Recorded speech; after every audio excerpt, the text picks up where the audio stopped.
Stress makes your hair fall out too. We've all heard that one before, right? But how much of it is actually true, and how much is just one of those health myths that keep spreading around? Today, let's talk about the correlation between stress and hair loss, the truth, the lies, and everything in between. First, let's be real. Stress is an easy villain. You're going through exams, a breakup, a financial crisis, and suddenly you notice more hair in the shower. Naturally, you blame stress. And there's some truth to that. Chronic stress does affect your body, hormones, sleep, your immune system, so it makes sense to think it's also wrecking your hair. But is it really that simple? Not quite. There are actually three main scientifically recognized conditions where stress can play a role in hair loss. Number one, Telogen Effluvium. This is the most common. Basically, high stress pushes a large number of hair follicles into a resting phase. Normally, about 85 to 90% of your hair is actively growing and 10 to 15% is resting. But with stress, that balance changes. Suddenly, 30 or even 40% of your hair might go into rest. The result? A few months later, you see hair shedding everywhere. The good news? It's usually temporary. Once the stress is managed, hair often grows back. Number two,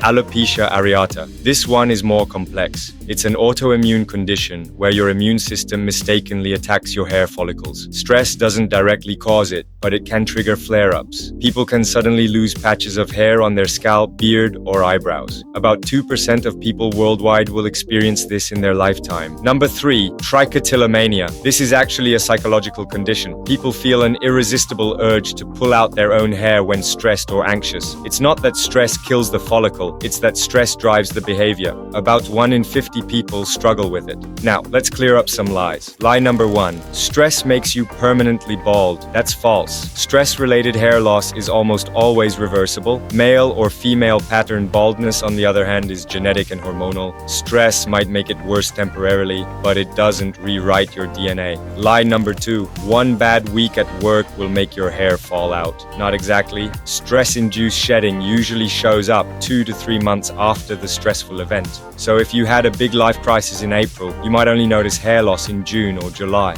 That delay makes it tricky because people often don't connect the dots. Lie number three, if you meditate or chill out, your hair will grow back instantly. Stress management helps, of course, but hair growth takes time. On average, hair grows about 1 centimeter per month, so recovery can take 6 to 12 months depending on how severe the shedding was. Let's look at some numbers. Studies show that up to 70% of women report noticing more hair shedding during highly stressful periods in their lives. A 2017 study from Harvard actually found that stress hormones like cortisol can affect the stem cells that regulate hair follicle growth. On the flip side, in most telogen effluvium cases, 80% of patients recover their hair within a year. So yes, stress can mess with your hair, but it's not the end of the story. And in most cases, it's not permanent. So what can you actually do if you think stress is causing your hair loss? First, check your lifestyle, sleep, diet, exercise, the basics. Second, manage stress. I know, easier said than done, but meditation, journaling, therapy,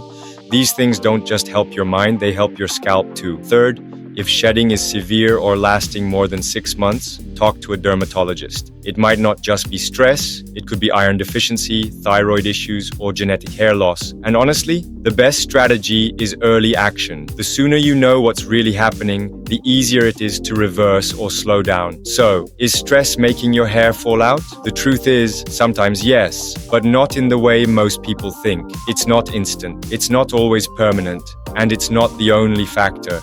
The lies are that stress alone decides your hair fate. In reality, it's one piece of a bigger puzzle, and if you take care of both your mind and your scalp, you give your hair the best shot at staying healthy.